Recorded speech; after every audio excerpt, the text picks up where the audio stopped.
you fools. Do you remember alchemy in Skyrim? You know, that one nerd skill tree no one touched because it was basically about chasing butterflies and collecting flowers in a game where you fucking fought fire-breathing dragons by asking them rather loudly and impolitely to die in an ancient dragon language? Well, someone thought it was wise to create a game about it. Crabway, a game dev name choice I'm still debating whether it's a pun or an inside joke, gave me a key for their new game in the hopes that I would like it. Well, Happy New Year, because I do. Within the game you play an alchemist and apparently a world-class athlete. I mean, if Gandalf could move like this wizard, the Rohirrim and King Theoden wouldn't have had to wait for dawn to receive reinforcements at the Battle of the Hornburg, I can tell you.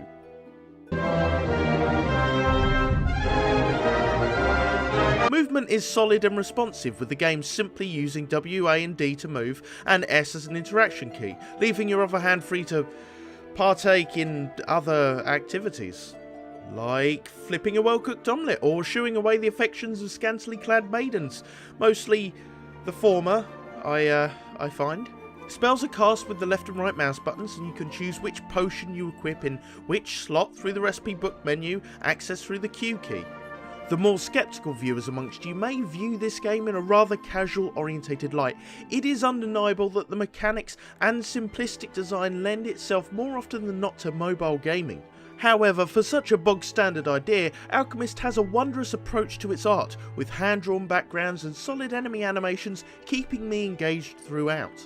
Furthermore, the game presents us with a straightforward story. The world has been destroyed and us, as the Alchemist, must conjure together the Philosopher's Stone and restore the Earth. Basic? Unarguably. Then again, it's games such as these that frequently overlook even the most rudimentary narrative, which could help in giving the player purpose. Sure, it doesn't exactly invest us in more complex plot elements, but at least it's some groundwork as to why we're hopping from floating platform to floating platform. What can I say? I enjoy context. From what I can tell with my time in game, the 2D plane of Alchemist is procedurally generated. I've taken a rather long trip in various directions and have found no edge to the map. And upon mentioned floating platforms, we can find various alchemic ingredients used to create an assortment of potions, ranging from magical attacks, defensive barriers, jump boosts and explosive shockwaves. This system is sort of like a gather-craft ideal the game revolves around, but it's never that intrusive. While you journey around the world, ingredients are varied enough in their manner of spawning that you're never outright wasting time hunting for them. In addition, potion crafting requires a price of coin, which are picked up on your travels as well. Keys can be located to unlock chests, which contain potions to further assist your travels. What I appreciate in Alchemist is that it's not afraid to deviate from what, on the surface at least, seems to be a rather simple routine. For instance, NPCs can be found to give you unique quests which give you recipes needed to form the Philosopher's Stone.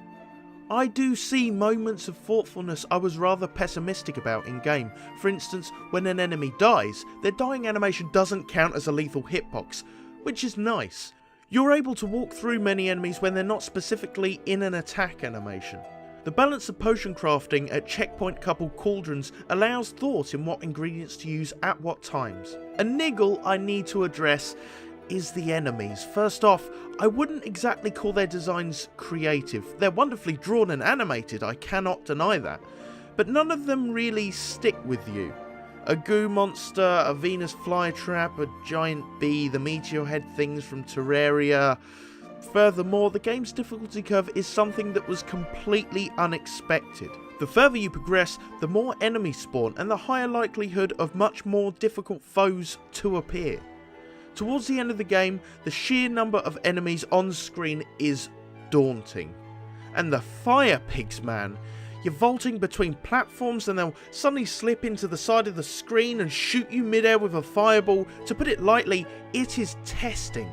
Those wishing for a genuine challenge won't be disappointed towards the end of the game. With a complete absence of a life system, deaths take you straight back to the last checkpoint.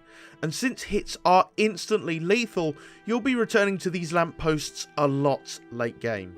All in all, I believed Alchemist to be somewhat unremarkable, but surprisingly admirable. For its price, Alchemist delivers a challenge, a well-drawn wonder, and a well-integrated, if basic, crafting system. One could nitpick about the very predictable enemy movement, the looping music, or the simple premise.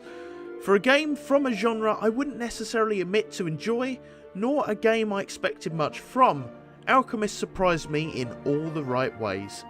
To borrow a phrase, for what it's worth, I'd say it's worth it. A fun little platforming challenge for those looking for such things. You will like this game if you like alchemy, wizard gymnastics, and potion making. Alchemist receives an Indie Bin recommendation.